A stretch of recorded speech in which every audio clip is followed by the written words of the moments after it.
देखी जा रही है, दिन पर अत्याचार बढ़ रहे हैं, संतों का दूर कर रहे हैं लोगों को, संतों से नहीं मिलना, अपने गैर में घूम में जाना, ये पॉलिटिक्स किस प्रकार देख रहे हैं? राम रावण का युद्ध आपने सुना। राम रावण का युद्ध सत्ता का युद्ध नहीं, धर्म और अधर्म का युद्ध। आज पूरा देश धर्म और अधर्म के युद्ध में जूझ रहा है। पूरा देश ही नहीं कहें तो पूरा विश्व। एक तरफ धर्म को मानने वाले लोग हैं और एक अधर्म को करने वाले लोग हैं। तो सत्ता जो है अधर्म का पालन करने वाले लोगों के हाथ जा रही है और इसके कारण से दिन प्रतिदिन अशांति बढ़ रही है। आप देख रहे हैं पूरा विश्व युद्ध में कूद रहा है, आदमी आदमी को मार रहा है, आदमी आदमी को लूट रहा है, आदमी आदमी का अपहरण कर रहा है और जो अधिक से अधिक दुष्कर्म हो सकते हैं वो सब हो रहे हैं। और सत्ता भी है, सत्ता निरंकुश है। इसके कारण से सत्ता की समाधान की आकांक्षा तीव्र नहीं है और समाधान की जब तक आकांक्षा तीव्र नहीं होती तब तक समाधान नहीं मिलता। मौजूदा केंद्र में जो सरकार है राजनीति करती है धर्म की, हिंदू मुस्लिम की बात, हिंदू मुस्लिम की, साथ में जितने भी गुरु मठ हैं, जितने गुरुवर हैं, जिनका मठ है या फिर ये फिर गुरुओं का जिनकी उपाधि दी गई है, पिछले कुछ रोज पहले की घटना बता दें। 1-2-1.5 महीना हो गया, अयोध्या में एक गुरु के साथ बड़ा गलत व्यवहार किया गया सरकार के तरफ से, उत्तर प्रदेश की। मैं आपको एक जानकारी दे दूँ, भारत के सत्ता तंत्र दो भाग हैं। एक तो राजनेताओं का भाग है, एक प्रशासनिक अधिकारियों का भाग है। प्रशासनिक अधिकारी वही अंग्रेजी पद्धति से ट्रेंड है, जिनके धार्मिक आचरण नहीं है, इस भारत की सनातन संस्कृति के आचरणहीन लोग हैं, सत्ता वो चलाते हैं। तो ये जो IAS IPS प्रशासनिक अधिकारी हैं, इनको वास्तव में सनातन की ट्रेनिंग देनी चाहिए सरकार को, क्योंकि सरकार कई बार चाहती है, आप नेताओं से ध्यान देते हैं, देखते हैं, लेकिन धरातल पर नहीं हो पाते। और धरातल पे क्योंकि वो IAS IPS कराता है। मैं तो आपके माध्यम से भारत सरकार से एक निवेदन करूंगा कि भारत के एक IAS IPS को सनातन की शिक्षा दीक्षा करानी चाहिए और उनको पुनः जैसे IAS की ट्रेनिंग कराते हैं वैसे ही भारत के IAS IPS को भारत के सनातन की परंपराओं का ज्ञान कराना चाहिए। बाकायदे उनकी 1 साल के लिए ट्रेनिंग देनी चाहिए।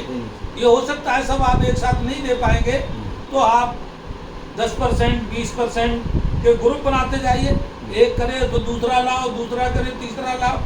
जब तक भारत के IAS IPS को ट्रेनिंग नहीं मिलेगी तब तक ये उद्धार नहीं हो सकता। तो एक पाठशाला चलाना चाहिए IPS IAS को लेकर, जो धर्म की पाठशाला में पढ़ाई करे।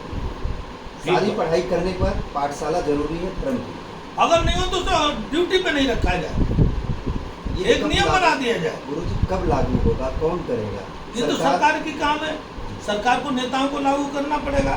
कानून तो नेता बनाते हैं, व्यवस्था नेता देते हैं, तो ये उनका काम है, उनकी जिम्मेदारी है।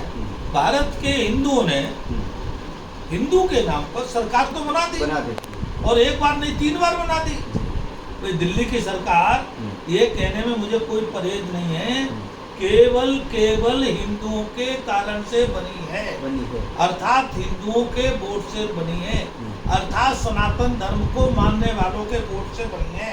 तो सनातन धर्म का संरक्षण करना सरकार की प्राथमिक जिम्मेदारी है, सरकार को जिम्मेदारी पूरी करनी चाहिए। तो चुप कहाँ हो जाती है गुरुजी?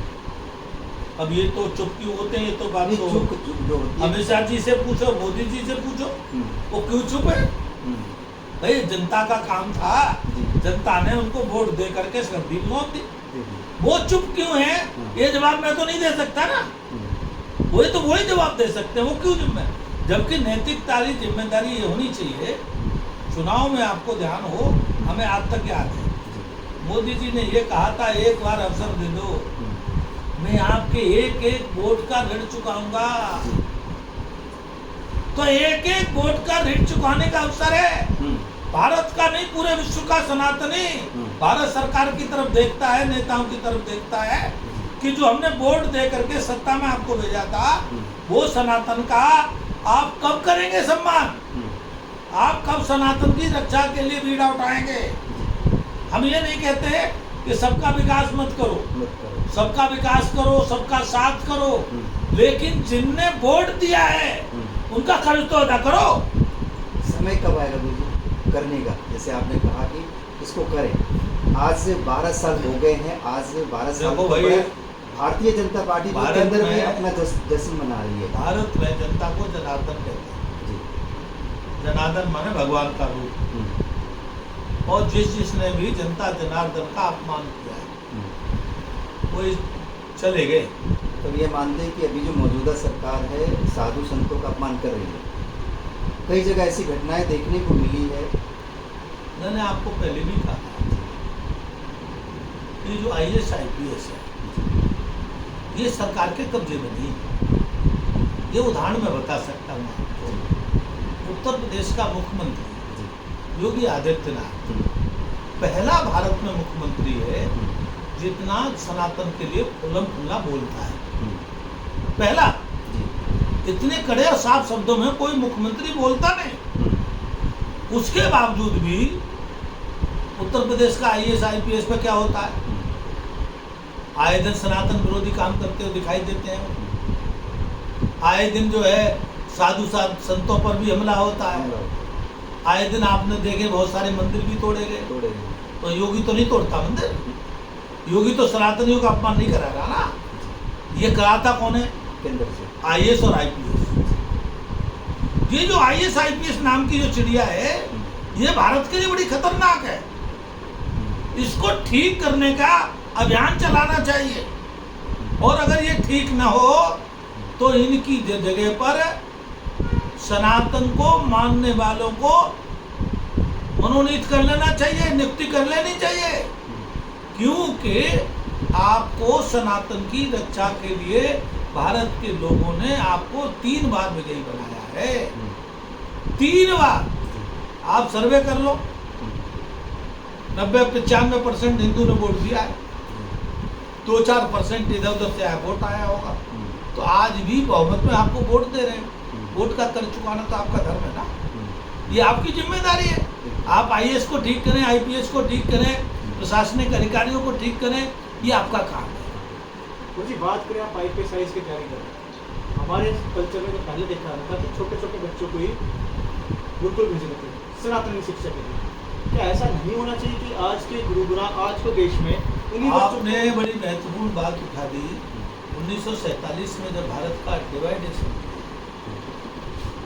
उस समय लगभग 3 लाख गुरुकुल थे। आज पूरे देश में गुरुकुल 3000 नहीं मिलेंगे।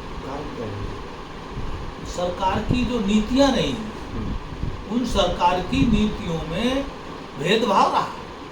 जैसे उदाहरण के रूप में एक भारत सरकार ने कानून बना रखा है कि हिंदू शिक्षा दीक्षा स्कूल में नहीं दी जा सकती, कानून है बाकायदे। भाई एक दूसरा कानून है कि मुसलमान को, अल्पसंख्यक को अपनी शिक्षा दीक्षा मदरसों में देने का अधिकार है। तो ये जो भेदभाव है सरकार की नीतियों से रहा लंबे समय तो 47 से आज तक वो चला आ रहा है। काले कानून अंग्रेजों के अभी तक चले आ रहे हैं। वो कानून जब तक बदलाव नहीं होंगे, वो कानून खत्म नहीं होंगे, तब तक सरकार आमूलचूल परिवर्तन नहीं कर सकती। अब ये पता नहीं सरकार क्यों डरती है। सरकार को बिना विलंब करे वो कानून खत्म करने चाहिए जो भेदभाव करते हैं। आप जब सबकी बात करते हैं तो सबके साथ सबके एक जैसा व्यवहार होना चाहिए। उदाहरण के लिए आप पूरे देश में देखते हैं कि एक वक्फ बोर्ड बना हुआ है, वो आपके घर के ऊपर बोर्ड लगा दे कि वक्फ बोर्ड की संपत्ति है, तो आप कहीं जा नहीं सकते। DM भी आपकी सुनवाई नहीं करेगा। तो ये कानून है क्या? ये कानून के नाम पर कानूनों का मजाक है। 370 की गुरुजी बात करें, और अभी आपने कहा कि अगर इस तरह है उसमें अगर परिवर्तन हो सकता है तो इसमें भी हो सकता है। इसमें सरकार सोचनी चाहिए। ये बात आपकी ठीक है। पूरे भारत में लोग ये कहते थे 370 धारा को छू नहीं सकते, लेकिन हम इसके लिए अमित शाह जी को बहुत बहुत आशीर्वाद देते हैं, धन्यवाद देते हैं। अकेला पहला गृह मंत्री भारत में आया जिसने उसको छूने की बात तो ये है, सदा सर्वदा के लिए 370 को खत्म कर दिया। और लोग कहते थे कि पूरे देश में उपद्रव होगा, लेकिन एक मच्छर नहीं मरा। आपको बताइए अगर कहीं एक मच्छर मरा हो तो ऐसे ही कड़ा डिसीजन लेना पड़ेगा भारत सरकार को। ऐसे ही जो भारत विरोधी कानून है उनको बदलना पड़ेगा। अभी जो चर्चा चल रही थी कि एक जो है कि गोरे काले छोड़ गए थे, इतनी पुरानी कानून बनी हुई एक मदरसा में ये चीज़ें होती है और हमारे धर्म में नहीं ये चीज़ें नहीं होती। क्या ये भी धर्म खत्म करनी चाहिए, नहीं करनी चाहिए? इसमें छोड़ो। हाँ? विशेष मतलब है कि जो मुसलमान वो मदरसे में पढ़ते हैं, यूनिफॉर्म सिविल कोड की बात है। हाँ। भारत में जब सबके समान की बात करते हैं तो फिर उनको अलग से कानून की क्या जरूरत है? भारत के संविधान की जब आप बात करते हैं तो भारत का संविधान सबके ऊपर समान रूप से होना चाहिए, जिसे समान नागरिक संहिता कहते हैं। तो दिल्ली सरकार को कुछ प्रदेशों ने लागू की है, लेकिन दिल्ली सरकार को भी बिना विलंब करे करना चाहिए, क्योंकि एक कानून एक विधान हर व्यक्ति के लिए एक जैसा होना चाहिए। आज जो देश में उपद्रव दिखाई दे रहे हैं कानूनों के भेदभाव के कारण दिखाई दे रहे हैं, उन कानूनों के भेदभाव के कारण से उनका दुरुपयोग हो रहा है। तो उसको सरकार की जिम्मेदारी ये रोके और बिना विलंब करे रोके। और मैं तो आपके माध्यम से एक और बात करूँगा, भारत से एक एक मस्जिद को, भारत से एक एक मदरसे को समाप्त करना चाहिए। अब आप कहेंगे क्यों? वो इसलिए 1947 में मदरसे और मस्जिदें अलग से चलाने के लिए उन्होंने पाकिस्तान ले लिया, इसीलिए लिया था। इन्होंने ही कहा था कि हम हिंदुओं के साथ नहीं रह सकते। तो फिर भाई अब यहाँ क्या मदरसे मस्जिद का क्या जरूरत है आपकी? आप चले जाओ पाकिस्तान, बांग्लादेश चले जाओ, आपको मदरसा मस्जिद पे रहा है तो। लेकिन भारत जो है बचा हुआ भारत अब केवल हिंदुओं का है और हिंदू राष्ट्र है, तो हिंदू राष्ट्र के हिंदुओं के साथ आप तालमेल बिठा सकते हो तो बिठाओ, और नहीं आप बिठा सकते हो तो आप पर किराया नहीं हो तो हमसे ले जाओ, हम किराया इकट्ठा करके दे देंगे। आपने ले लिया पाकिस्तान और 13% ने 33% लिया, आप कल्पना करिए। तो ये तो हिंदुओं के साथ धोखा हुआ, दोहरा धोखा हुआ। और उसके बाद आप कहते हैं कि नहीं हमको तो अपने शरिया कानून लागू करना है, तो जाओ पाकिस्तान में करो ना शरिया कानून लागू। मना किसने किया है? आपको पाकिस्तान इसलिए दिया था। और आपने ये भी मत कहो कि हम 22 चॉइस भारत में रहे। 22 चॉइस तो 98% लोगों ने सहमति दी थी पाकिस्तान के लिए कि हम पाकिस्तान चाहते हैं। आप गए नहीं, आपने धोखा दिया। हाँ, लेकिन धोखे का इलाज भी किया जाता है। अगर कोई धोखा करे, गद्दारी करे, तो भारत सरकार को उसका इलाज करना चाहिए।